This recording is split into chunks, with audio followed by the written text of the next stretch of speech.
Not all of us were taught to love ourselves. Quite the opposite, actually. A lot of us were unfortunately taught to hate ourselves, right? And for the people that were taught to hate themselves, they were taught this by people that also hated themselves. It's an interesting theme when you look at it. People that love themselves were taught to love themselves by people that loved themselves, right? And a lot of it does have to do with healthy boundaries. But yeah, who's on that journey of learning to love yourself? It's a wild journey, isn't it? Especially when you were taught the exact opposite, right? Learning to love yourself is very challenging for many different reasons, but especially when throughout your entire life you've been taught to hate yourself for whatever reason, right? Could be a multitude of reasons. Maybe you learned a belief early on in life that you are a worthless piece of shit, right? And there's really no sugarcoating or fabricating that. Different people were raised with different beliefs about themselves, and these beliefs end up becoming blockages that kind of like blind a person from really seeing themselves, right? Worthiness is inherent, but a lot of people are very obstructed by things, right?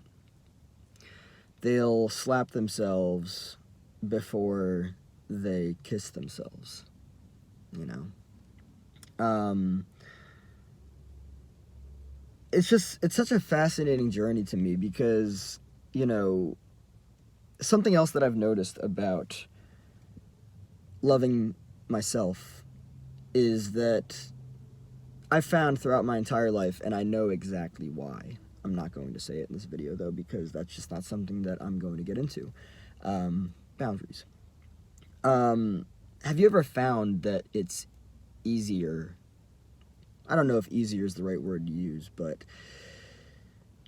it just feels like it makes more sense to love another person first or to love everybody else first, right? As if it's actually, I don't know, challenging to love yourself first, right? But have you heard the expression, you have to love yourself first before you love somebody else or other people, right? It's fascinating because, I mean, I've had years and years and years and years and years, all right, I'll stop, of experience with, you know, struggling to love myself and also just like loving other people first, right? But the fascinating thing is that the energy for me of loving somebody else was actually very much centered around a complex of believing like it was my job, my responsibility to save them, to fix them, to help them, to rescue them, right? And so, in other words, I don't know if I could actually say that I was loving them for them, but instead loving them for who they could be. And from everything I've learned about all this stuff and how these behaviors work, how these patterns work, which I would say now are dysfunctional, toxic, and unhealthy, is that I don't know if that's really loving somebody. I don't think that it is anymore, right?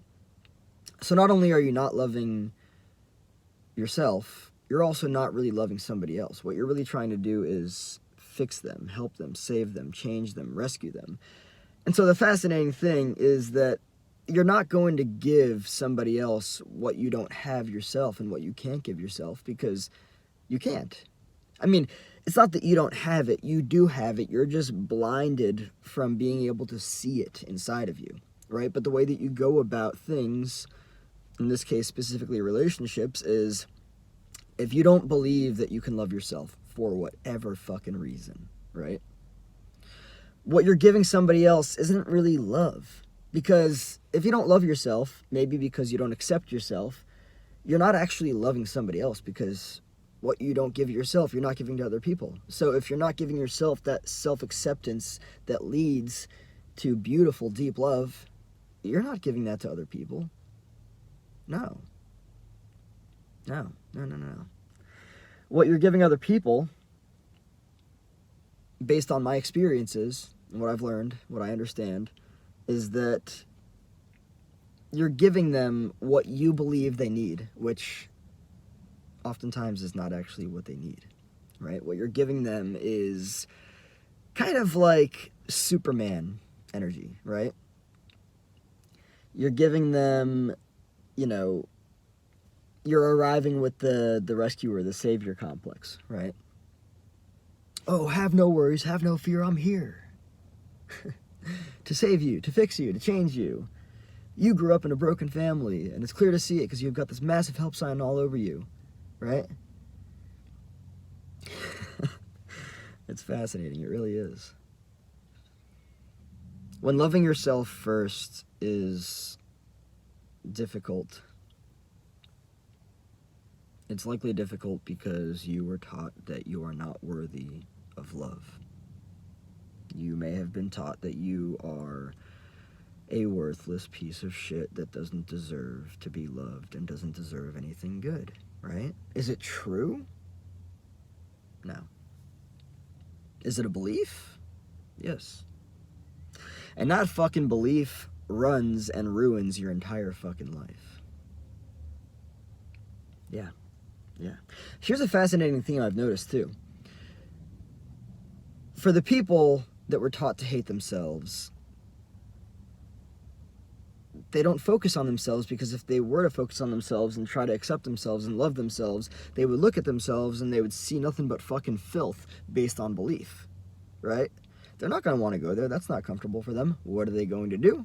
They're going to instead take that focus and put it on other people and love other people, but not in a healthy way, because they don't actually love themselves.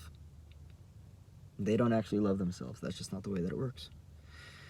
So their focus on other people is not going to be based in healthy love. It's going to be based in, I need you to be this or that way. I'm going to turn you into this or that, and I'm going to love you along the way.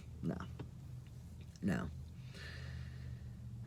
When loving yourself first is really challenging, it's likely because you don't believe that there's anything there worthy of being loved, right?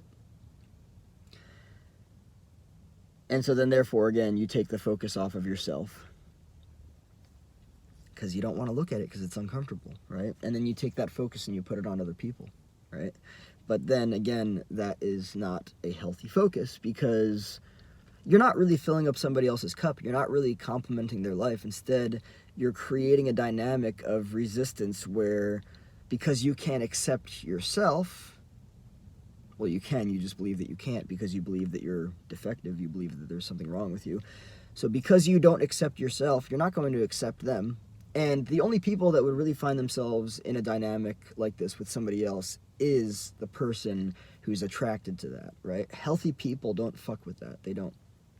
So I just find it very fascinating that the obstacle of loving yourself really has to do with not wanting to look at yourself because you see yourself as defective. And so therefore, because you want to love, you go and take that, what I would argue to be halfway bullshit elsewhere, and put it on another person and arguably fuck up their life with a bunch of unhealthy boundaries and manipulation and force and control and, oh, I'm going to love you when you are this way rather than as who you are, right? No, that's not healthy.